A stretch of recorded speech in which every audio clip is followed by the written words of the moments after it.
Alright, you guys, let's go ahead and get started here with lesson 5.9. This is graphing quadratics in vertex form.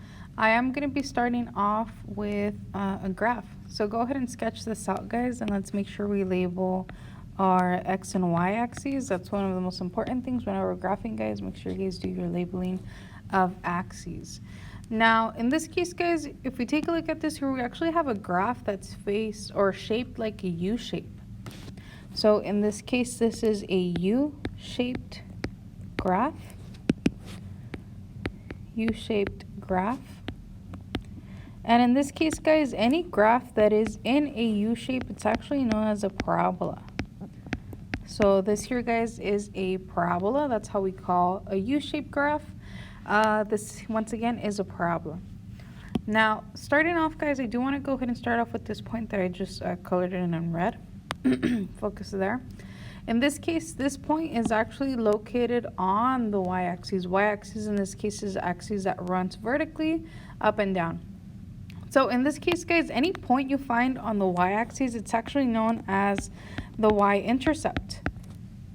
So in this case, this red point here is known as our y-intercept.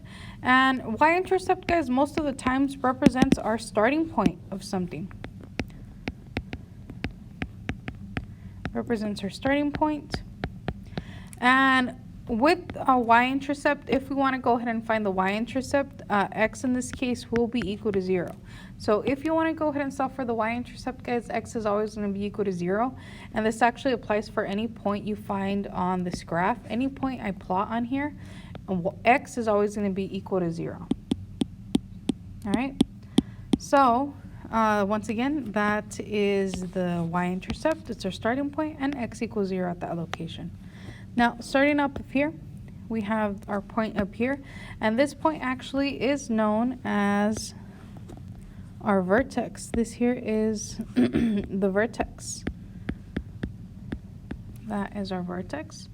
And in this case, guys, our vertex in this case, it's either going to be a minimum or a maximum. So vertex in this case, guys, is either going to be the highest point in your graph or the lowest. And based in this case, guys, on this graph here, this is actually the maximum. It's actually the highest point in our graph. Now, with the vertex, guys, you do have 2 points. You have the x-coordinate of the vertex.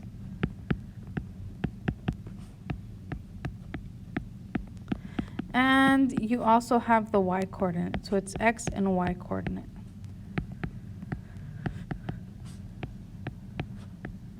Okay, vertex. Let me write that again.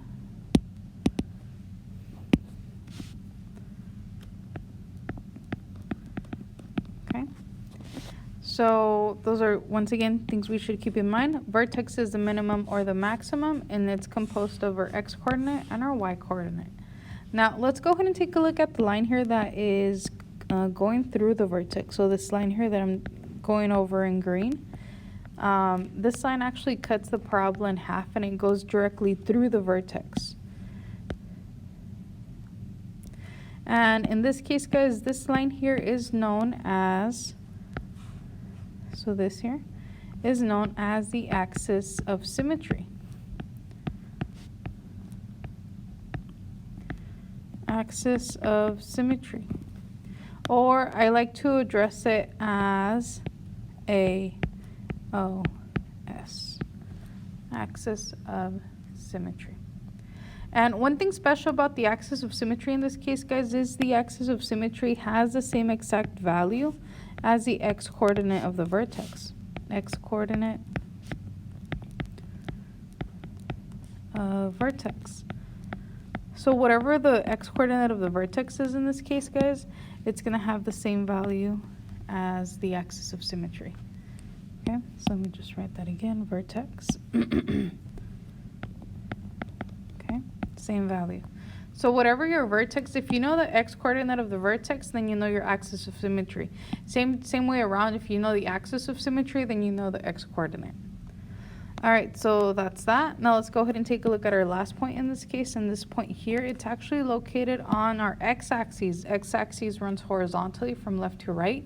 And if this point is found on the x-axis, and then this is actually the x-intercept.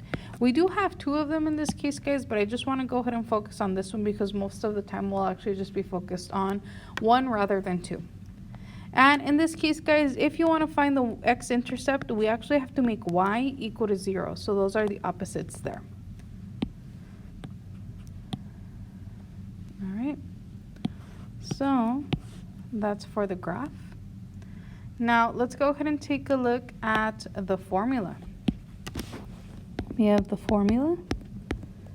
And in this case, guys, the formula in vertex form goes as follows. So this is vertex form. And formula for vertex form is y equals a times x minus an h squared plus k. In this case, guys, once again, equations in vertex form, they actually have an expression being squared. They have a constant on the outside and they're multiplied by a number in front. First of all, guys, the vertex is composed of the point H and K. Once again, H and K. The only thing different in this case, guys, whenever you have an equation and you want to identify the vertex, is that the vertex will be the opposite of what's given to you in an equation. So for example, if I'm giving here a -5, in the vertex it should be a +5. All right. Now moving on in this case, guys, to the A. A in this case helps us find the direction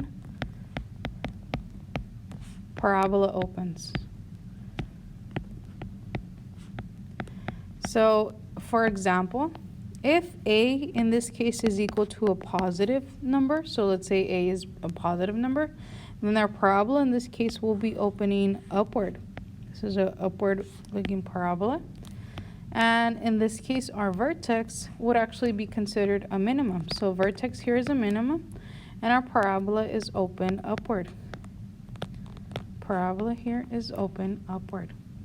All right, now what if A is equal to a negative number? If A is equal to a negative number here, it is going to be open downward. Downward. And in this case, we are going to have a maximum, because once again, that's going to be the highest point there. And that is going to be open downward. Downward. All right. So that's just basic info and the formula.